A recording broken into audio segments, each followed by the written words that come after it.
Welcome back and welcome to the Loyal Sons podcast. I am the Hoth. Again, with me is my co-host, compadre, partner in crime, Mr. Brett. Again, we are the Loyal Sons of the great state of Iowa, the mighty Midwest, the Iowa State Cyclones, the Iowa Hawkeyes, Nebraska Corn Huskers, and the mighty Big 12 Conference. And proudly to say so as well. It's been a good bit since I've seen you the last episode. Brett, how we doing? Great. Had a fabulous weekend. I learned that I am a natural of falling out of a plane. Yeah, I went to iFly with the boys. That's an interesting thing to naturally learn. Yeah, like the good thing is that fear is checked off my list. I'm like, if I ever fall out of a plane, at least I know how to fall. So walk me through this. You just go in and they put you in a flight suit and just... Yeah, giant tube, big fan blowing up. You fall face forward and then you hover. I'm just picturing like back in the days, looking into one of your old grain bins after it's empty and putting a massive fan at the bottom of it and just a squirrel suit. Yeah. Well, it wasn't like a squirrel suit. That would have been awesome, though. So it's not like... It's just like a suit. Like, yeah, okay. You know, like if you're going to change the oil, you can put a suit on. So did all three of you and the boys go in there at the same time? Yes. No, not at the same time. We all three went. Oh my God, I was going to laugh. No. All three of you knuckleheads are in there just circling around. No. We were all naturals at falling, navigating, and circling around was not quite that. So how high did it go? Wasn't too high. Like maybe got 5 feet off of the net. Like Danny kind of got away from the guy and he had to like jump up and grab him. It was hilarious. Man, there's probably some people that have actually shit themselves doing something like that, man. I can only imagine. God, I hope not. Well, that sounds awesome, man. Just think if that shit hit the fan, how bad that would be. I've never used that term or heard somebody use that term quite literally. Well, we're the Loyal Sons podcast. And if you are following us on our socials, on TikTok first, the Loyal Sons podcast, on X, the Loyal Sons 4, the number 4 ever, also the same as for YouTube. Spotify and Apple Podcasts, all you got to do is search the Loyal Sons podcast.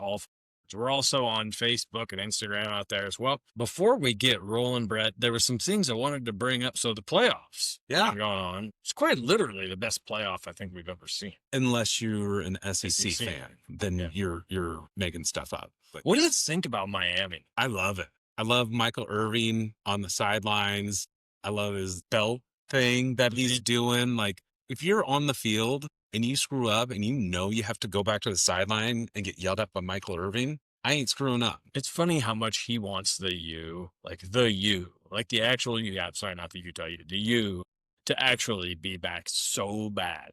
He wants that, like, dirty, we're breaking all the rules. We don't give a shit what anybody thinks about us attitude back. And they're playing in lights out. I mean, just Beck is just playing like a freak. Carson Beck. Yeah. I don't know why I was thinking. There was a different name I was thinking. Carson Beck is just playing like a tough son of a bitch right now. And not to mention, they've just got a couple of guys on their team. The one guy's like 16 years old, they said? He's a dude. Somebody's, like you said, somebody's got to check his birth certificate. And then the Indiana Hoosiers. As Iowa State Cyclones fans, it's funny because how many of them on social media after Indiana just rolled Oregon were sitting there going, boy, we really wish we could be them. That was like the greatest and worst game to watch. Went out to the bar thinking, this will be fun, and they just throttled boy by halftime. No, nothing left, right? Some things as far as, again, before we get rolling too, wanted to say, sorry for your Packers loss. I know you didn't have high hopes going into the postseason. For me as a Chiefs fan, the postseason was not a thing, but some interesting things taking place. Now, last week, the Baltimore Ravens, speaking of, I guess, postseason of non-existing postseason, Tyler Loop, their kicker, did you catch this? So he's their kicker, misses a field goal, I believe, to, win or tie the game. I'm not going to bring it up right now. It was a long week. We've recently been talking a lot about how fans on social media, like Iowa State fans, Penn State fans, Washington State fans, the transfer portal opens and everybody's losing their damn minds. And they're doing shit on social media that normal human beings normally would not do, I would say. Or it's not something, their normal behavior is not reflective of what's going on. Yeah, they're keyboard cowboys. Right. Tyler Lue posts after the game a picture of he and his, now fiance and their engagement announcement. And Baltimore Ravens fans lost their shit on him. Like absolute insanity, man. Like some of them were saying, and I'd have to, I mean, some of them were saying stuff like, she's going to drop you in less than a year. And there's someone saying, like, hope your, performance in your marriage, your relationship is better than your performance on the field. It's just absolutely, you didn't see any of that? No. Oh No. my God, dude. Just atrocious. Why? I don't know, man. Don't know. All right. No. Well, let's talk about some basketball at our schools. Yes, let's. How's that sound? Fantastic. All right. So Logan wanted to chime in as well. Yes. Welcome. We will welcome your opinions. So where should we start, Brett? Let's start with Iowa State. Okay. So the women's team. Let's kick it off with the women this time. Okay. I feel like we've kicked it off with the men's last one. Women's in all three things were looking up last time. We left off in the episode. We said, everything's all good. It's all good news. It's fantastic, hunky dory. Nobody needs to stress about anything, right? And I think we jinxed our women's team. Absolutely. Hey, That's our MO. They've been on an 0-3 skid. Unfortunately, the women's team lost to West Virginia just this afternoon. They also lost to Baylor. They lost to Cincy. The one thing I will say is, Audie's catching some crap out there on the internet, which, some fans need to flat out just stuff it. Some of the shit they're saying is just unacceptable. She's aware as a college athlete that she needs to do things to improve her game. And who are we to say that we know better? She would probably drop 50 on me. Shit. Without breaking a sweat. Oh, it's one-on-one. Yeah, it's like 3 weeks ago, everybody was raving about how this is the best female basketball player that we've seen, since some people were saying since Caitlin Clark. Yeah, they were comparing her to Caitlin Clark. Yeah, and now people are going, oh my God, I can't believe this person is a Wooden Award, blah, blah, blah. And it's ridiculous.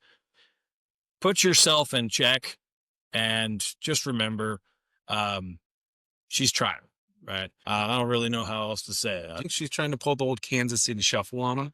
Don't really know. Like kind of baiting them in, like, okay, you think you can do this. And then when it tournament times comes around, she just steps it up. Not really sure. Sure what she's doing. I know that Audie's a very big believer in the fact that you don't win the championship in January, you win it in March, right? Yep. Which is her famous statement. But the Hawkeye and Husker women, the Hawkeye women still ranked number 14. Solid win over Northwestern, 67-58 on the 5th. They're actually playing Indiana right now. I just pulled it up. Last I looked, they're not going well. But the Husker women had a solid win over Indiana, 78-73. As on the 8th. Actually, they play UCLA this evening. So the number 4 UCLA team. So we'll see how that goes. And then the Hawkeyes had a big win against Cornhuskers. That was a battle. Yeah, but when was that? That was on New Year's Day. New Year's Day. Oh, that's right. Yeah, we haven't had an episode since. No. This is our first episode of 2026. Yeah, glad you called me. I'm glad you called me out on that. Yeah, going all the way back.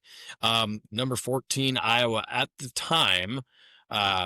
Ends up beating Nebraska. Was that 86-76, I believe? I believe it was. Overall, like I said, thanks for the Iowa State women.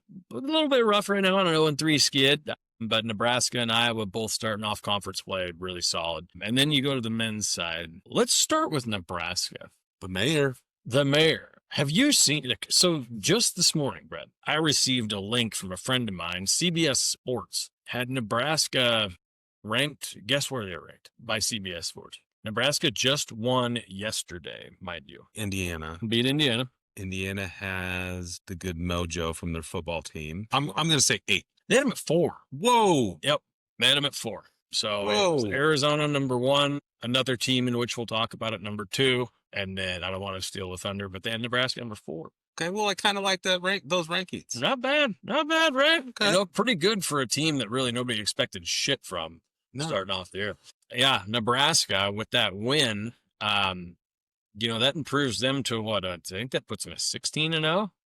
So they currently hold the nation's longest winning streak still at 20. But again, what's the definition of the win streak? There's an asterisk next to it, of course, because you didn't play in the NCAA tournament or what, all that. Did they win the NAIA or whatever? I didn't go back and look. But the Iowa State Smith, that kind of like their sellout streak with their football team. It's true. But If you think shit up. well, it's not taking anything away from the fact they beat a number 9 Michigan State team 58-56 on the 2nd, on the day after New Year's, and then they beat Ohio State 72-69 at Ohio State, and then they beat Indiana 83-77 at Indiana. Now their next game is coming up here in a couple days versus Oregon. I don't know a damn thing about Oregon. I'm blowing smoke up anybody's ass either, but they're on a run right now. It's one of those where I think as Iowa State fans, we've seen this before where we get a new coach. Now, Hoiberg is definitely not a new coach for them, but we've seen a team make a run. When TJ's like one of his first teams, I don't know if you remember this, but like we came from a 2-win season. TJ comes in the next year and all of a sudden our team is making a run towards the NCAA tournament. And everybody's sitting here going like, is this reality? And then there's a game that just comes and kicks you right in the nuts. I'm kind of wondering, we don't know. I mean, maybe they are this good. Hell, I don't know. Not going to take it away from them. Enjoy it while it lasts. That's all I'll say. We're doing the same thing. Absolutely. The Hawkeye men, number 19 in the nation. They were 12-3 coming into today. They did suffer a loss to number 16 Illinois. A hell of a tough game. Nothing to be taken away from the Iowa Hawkeyes, though. Ben McCollum still has a tough, young, former Drake team, and to play number 16 Illinois, it's like they're gonna. Iowa's still a team that could make the tournament. Yeah, but absolutely. The Big Ten's are gone, just like the Big 12 is. And now they got to play at number 5 Purdue in a few days. I wish I could say it's not an easy environment to win. This is gonna sound really arrogant, but Iowa State walked in there and just took a dump at half court and said, "Hey boys, we own this place." Oh, we might have just pissed them off. That's true. You know, that is true. Now let's get to the men's for Iowa State. Iowa State is now 16-0. Number 3, probably going to be number 2 in the nation, and just had a couple tough wins. West Virginia is always a pesky team. They handled them pretty well in the second. Beat Baylor at Baylor 70-60, which a lot of concerns or a lot of grievances, I should say, expressed about the officiating in that game, which is never a surprise when you go to play at Baylor. Boy, that team could flop, I will tell you. Master class of falling backwards. And also won versus Oklahoma State, which is a solid team yesterday. 83-71. Until the last 5 minutes of that game, it was very much still in doubt on both sides. It was back and forth. Mm-hmm. It was back and forth. I'm glad though they put it to them at the end. Yep. You know, very much. And Josh Jefferson, he played a hell of a game. Momchilovich came back from the darkness. Lipsy did Lipsy things, I guess, if you want to say. The great thing about this team is they're all contributing. You're not relying on 1 or 2 guys. And then, here in a few days, what is today? Is today the 12th? 11th. So in 2 days, we got to play down in Lawrence. Fog Allen. Kansas hasn't started off the Big 12 play so well, but this is another one of those situations, much like the SEC schools in football. Ever since this NIL thing came out, you're starting to see some of these programs not shining as much. Kind of makes you wonder why. I think we all know why. Come on. The money's getting spread out. It is true. We know why. It is true. Yeah. And who are we to sit here and say any program is dirty? But I'm not going to say Kansas is dirty. I'm just going to sit here and say, you know what? There's just some things. It just seems to kind of add up in a weird way. They had a lot of stature before NIL. Oh, yeah. North Carolina, Duke, all had this stature that the players could feed off of. Now that's being spread out to other teams. Yeah, that's true. And it's also funny because we look back at how dare USC do what they did back in the day in football? And we're sitting here going we just supported multiple teams in the playoff that just got done doing all of that exact same stuff. I just wonder who at USC pissed off someone at the NCAA enough for you know what? We're going to actually drop the hammer on them versus this random school like Texas Pine Bluff. Because NCAA is crooked. Arkansas Pine. Yeah. Oh, man. Well, that's a rundown on basketball. We don't need to hop into it too much. The great thing, or any further, I should say. The great thing is how many ranked teams each men's and women's conference has. So in the Big 12, we have 7 ranked teams going all the way 1 through 25. The Big Ten in men's, they have 6 ranked teams. The women's basketball ranked teams in the Big 12, 4 teams, and ISU, TCU, Baylor, and Texas Tech. I don't know how much longer Iowa State's going to be up there, to be honest. But in the Big Ten, 8 teams. From number 4 all the way down to 25. So it should be a hell of an interesting year. Brett, we're going to throw some wrestling in. You know, How does that sound? that is my wheelhouse. That is your wheelhouse. Yeah. You are just always talking about, man, I really wish I could shoot a single leg on that son of a bitch walking by right now. You know, I just walk around bars sometimes and ask people like, hey, takedowns for $1. It is true. And then usually I pay the bar tab because they kick me. It's usually, I was going to say, I would love to see this happen.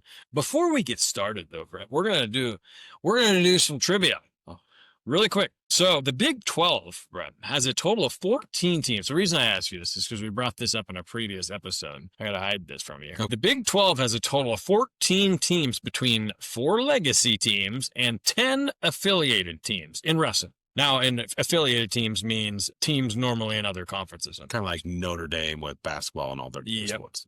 So my trivia question, or I should say ask you, can you list 8 of the teams in the Big 12 conference? So I have to list over half? Yes. So let me ask you, legacy. Are we talking about Big 8 or Big 12 legacy? Big 12 legacy, meaning the current Big 12.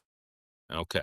I'm going to take the give me Iowa State, Oklahoma State. Okay. Nothing in Texas. Kansas, no. Kansas State, no. Oh, I think you do. I think you got some brain freeze. So I'll give you a hint. One of them recently joined the Big 12. Colorado? No, you're thinking in the right direction. Recently joined the They're in the last group that joined the Big 12. But they're legacy? They're of the Big 12. Yeah. So legacy teams are the current Big 12. Oh, okay. Okay. I was thinking like how it went from the Big 8 to the Big 12. So now we'll it's start like the over. Big 27. So legacy Big 12 is like if you looked at basketball right now, the Big 12 teams. Okay. Okay. So I'm looking at in the Big 12 and then the affiliated teams. Okay. Mm-hmm. So Iowa State, Oklahoma State, Utah. Nope. Arizona State. There you go. And I'm looking. One of the Brands brothers coached at the other one. Arizona? No, more east. What east? Well, that narrows it down.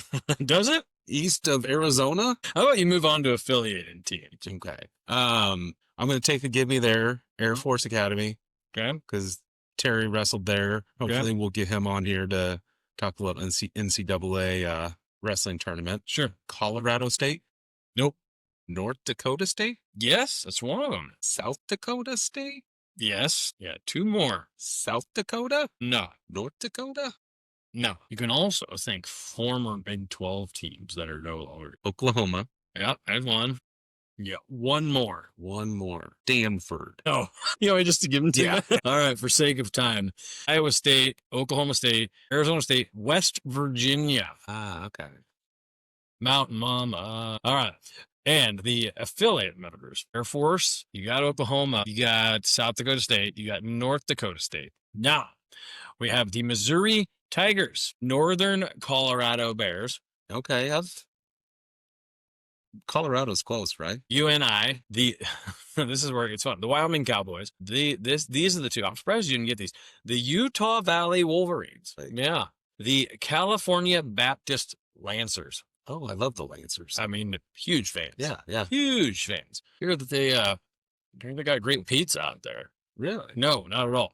But all right, looking at her. You know, I got drunk with some Wyoming wrestlers once. Did you? Yeah. Why? My buddy Terry was down at the Nationals in St. Louis doing some clinic, and I was living in Kansas City. So I drove down, brought some beers, and we ended up out at airport hotel drinking with them. Weren't they supposed to be wrestling? I think they were there for the clinic. Oh, okay. Yeah. And then we had to spend the night in the St. Louis airport. Oh, I thought you were going to say the pokey. No, much more comfortable.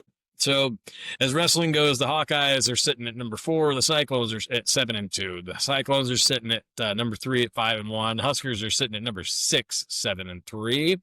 Cyclones, like I said, the last episode, we talked about they just suffered their first loss versus Ohio State. Pretty close, somewhat close loss too. They defeated Stanford 20-18 recently. They did beat Arizona State pretty handily 29-14. Today, they're actually wrestling the Bison of North Dakota State. Yep.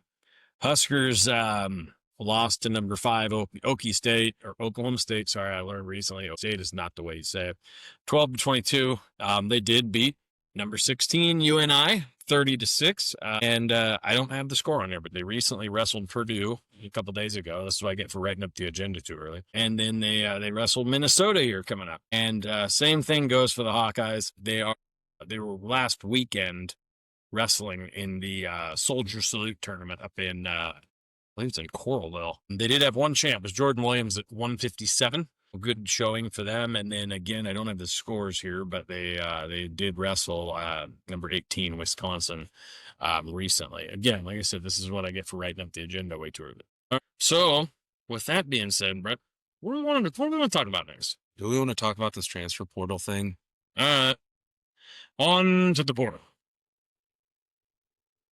Where do we begin? I want to transition to positivity. All right. Because that was like a very beat up and defeated intro for the transfer portal. We'll do that exactly. So the transfer portal itself, as I said, we've got all these fans. You know what I've learned is the fans that are having a hard time with this are the ones that are holding on to yesterday. Like we talked about a few weeks ago, to new beginnings, looking forward, yada, yada, yada. And the people that are, it's getting annoying. The people are holding on to, well, Matt Campbell, if he hadn't left, we would be doing this. If we didn't let Matt Campbell go and then these players leave, and it's like, well, if we still have Rocco or if we still have Brim they're not going to be there anymore. You know what?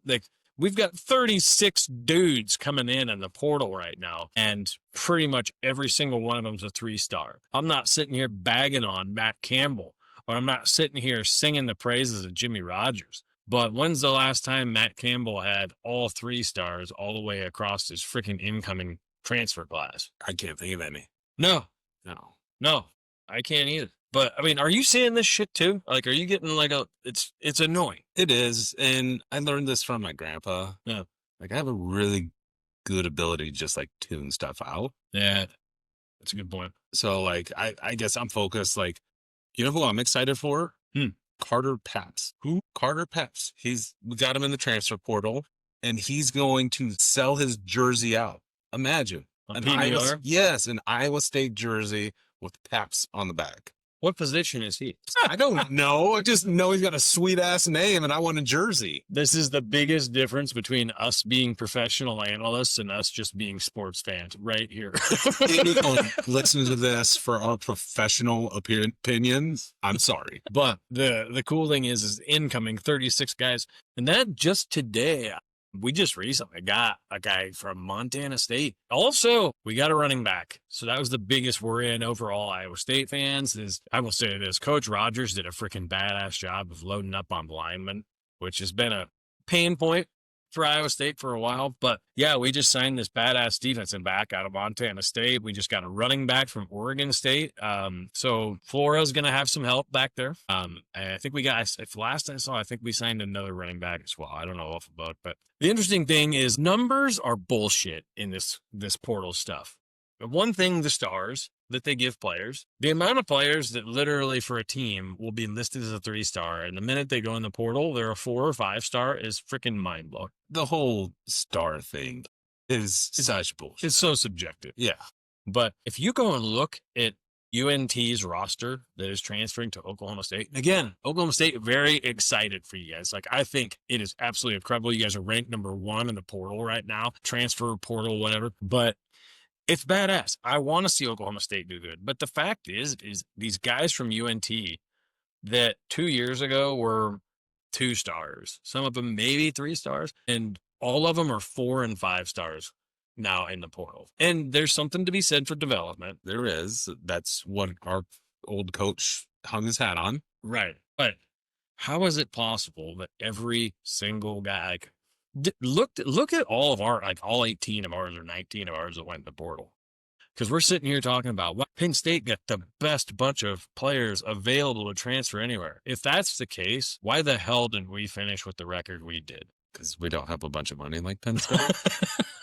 I'm just looking at things with maybe a little bit too much common sense, I guess. Oh, whoa. We're talking college football. Right, I know. We don't use common sense. But the other fact about what's or how the portal can be misread, the numbers can be misread. People freak out because they see 52 in the portal, like Iowa State. There's only 35 of those are actually committed to anywhere. Now, I shouldn't say only. 35 is a lot, but that still leaves 17 guys out there with which are not committed anywhere. So I'm a coach. I'm a player that didn't enter the transfer portal. The guy to my left enters the transfer portal. No one picks him up. Is that really the guy on my team that I want? Damon Williams, did you see Yeah. that whole shit show out in Washington? And then he comes back and apologizes and says, "Oh no, don't worry about it. I want to be here. I'm sorry, I didn't mean to do that." Fuck no! Like somebody brought it was like the movie The Longest Yard, where Adam Sandler, like he has essentially due to a bet has to sit out, or due to a threat from the guards, he goes and sits on the bench and he won't play. And then he decides to go back in the game. The entire offensive line's like, they stand up, they do lookout blocks, just let him get killed. That's exactly what I could see the Washington offensive line do. It's interesting. I don't know if those players come back, whatever. But the Hawkeyes, also 7 incoming transfers. They have 8 in the portal with only 4 committed. And then the Huskers have 9 incoming. They have 18 in the portal. However, only 1 of those is committed. Has Raiola committed? He is not. He's visiting Oregon, I think, like today or tomorrow. But Oregon, Oregon's kind of like I don't know. I saw some stuff coming from Oregon where they're kind of after their ass whooping. They're going through the whole, stages of grieving where they're like, tear it down. Let's burn this place to the ground. Fire Landing. The guy can't win the big game. Go back to being Oregon. Right. Chip Kelly. Good Lord. Yeah. The portal is what the portal is. I'm excited. I'm very excited to see what's going to come out of this. Again, like we talked about last time. Focus forward. Stop thinking, well, what a Campbell this and Campbell that. You know what? Jimmy Rogers is here. 2-time state champ. Yeah, it's true. Out of Oakland Riverside, Jimmy Rogers is here. God, if he listens to this, like I'm getting an email from Jimmy Rogers. It's like, can you guys stop talking about me? You said you went to Logan Magnolia. I did not coaching at Iowa State. Who is this idiot that knows nothing about wrestling? Just somehow his name's right.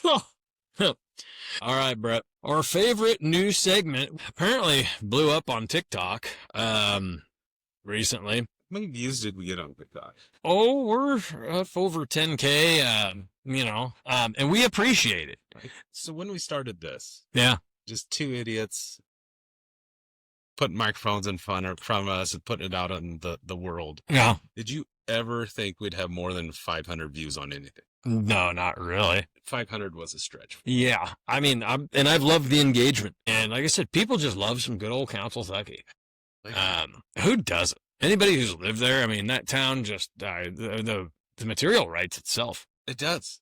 And it was really hard to make up a fake one, to be honest with you. Well, let's give it a go. Let's hop into the old CB scanner today. I'm the one on the hot seat? Yes. Okay. Name the rules again. So I'm going to list out 4 scenarios or events. Okay. You need to tell me, is that true or did Brett just make that shit up? Okay. Now, a little backstory on this. So my brother was one of the people that introduced me to the CB scanner. Okay. And he was telling me about this amazing post. I have to find it for the show. Okay. So I searched Council Bluffs scanner and shopping carts. Okay. And that turned into the theme for today's show. Okay. And the theme is carts. So they all have to do with shopping carts, electric scooter carts, go-kart, like anything like cart based. Gotcha. Okay. So number 1, female in a furry black coat, sitting in a shopping cart in the drive-through, not moving and won't move. And it doesn't say what drive-through? No, it does not say what drive-through. The true? It is true. Okay. Now, before I ask, are any of these false? Yes. One is okay. I'm going to say true on that one. Okay. Oh, man. Glorious. Number 2. Okay. I'm going to tell you the location of it because it fits it beautifully into the picture. Okay. Lake Manawa, Uh-huh. Walmart Huh. reported a party took an electric shopping cart. Okay. And is now at DQ. The officer reported the gentleman is on his way back to return the cart. He had to get some smokes from Tobacco Hut. That's false. That is true. That's true. That I didn't even. The only reason I guessed it was false is I didn't even know there was a Tobacco Hut between between DQ and Walmart. Well, in that shopping center, I think he was just tooling around the shopping center. Is it sad that the only reason I guess that was false is because I didn't think there was a Tobacco Hut anywhere between there? All right. Okay. Third one. All right. Man on sidewalk pushing a shopping cart. Mm-hmm. Wearing white tank top and cut-off jeans. Okay. May have an iguana or bearded lizard yelling at cars and pedestrians. That's possible intox. That's true. That is false. Really? Well, it didn't happen in Council Bluffs. I took some bits from like other areas and kind of mashed them together. But more Carter Lake-esque, yeah, probably. And a little Florida. Florida, yeah. Iguana in there. Yeah. All right. Last one. Again, Walmart. Caller states a male driving a Walmart motorized cart passed the red roof inn. Oh. Suspect was last seen westbound on 30th Avenue, pulling into Cracker Barrel. Update from the police. The police have the cart, and the male is nowhere around, so the police returned said cart. Well, it's got to be true, because you already said there's only one false one. Or am I just messing with you? It could be. It's true. That's got to be true. You mentioned the red roof inn. Absolutely. Yeah, and Cracker Barrel. Oh, like, gosh, that's amazing. Such a beautiful place. Such a beautiful place. Well, all right. Fantastic rundown. More to come with the good old CB scanner, and we will throw in some Omaha scanner in there. We got some feedback from some of y'all, and happy to do so. Like I said, I said this to somebody on TikTok. We have to make sure that we share these treasures with the world. I mean, all I did was search Council Bluffs scanner, shopping cars, and it was just this glorious rabbit hole that took about 3 hours out of my day of just laughing and just trying to find stuff that is like outrageous. It's absolutely amazing. Absolutely. It makes me miss my town that I used to live in a long time ago. All right, Brett. Sorry, I was a little off on our Well, I think that's a wrap for this show. Knocking the rust off, getting back into the groove. However, we're going to be coming back, once a week moving forward. I apologize for the gap, I should say, in episodes. We took a holiday break, and then just wanted to make sure that we had plenty to talk about when we came back. Brett, anything else you want to talk about before we sign off? Covered the transfer portal, basketball, surprised me with the wrestling. Yeah. Absolutely. Nice job. Got to talk about glorious Council Bluffs. All right. And, home of the black squirrel. Absolutely. I used to have a sticker on my car that had the CB and that said home of the black squirrel around the outside of it. How do you not? Because I had it on my badass Dodge Avenger from back in the day. The one that has my Avenger had a spoiler that wasn't going to attach to one side of the vehicle. Okay, so typical Council Bluffs car. Yeah, I was big pimping, spending G's. Nice. All right. Well, with all of our socials that we mentioned earlier, Brett, is there anything you want to say about those? You should definitely smash that like button, or you can also tap that little heart. That works as well. Yeah, there might be somebody listening to this that doesn't know the difference between smashing a like button or subscribing. Brett is here for you. I am. I got you back. All right. Well, thank you for listening. And again, we'll continue to join you each week. And again, we look forward to seeing you around the corner. Have a great day. Later, Have a beer on us.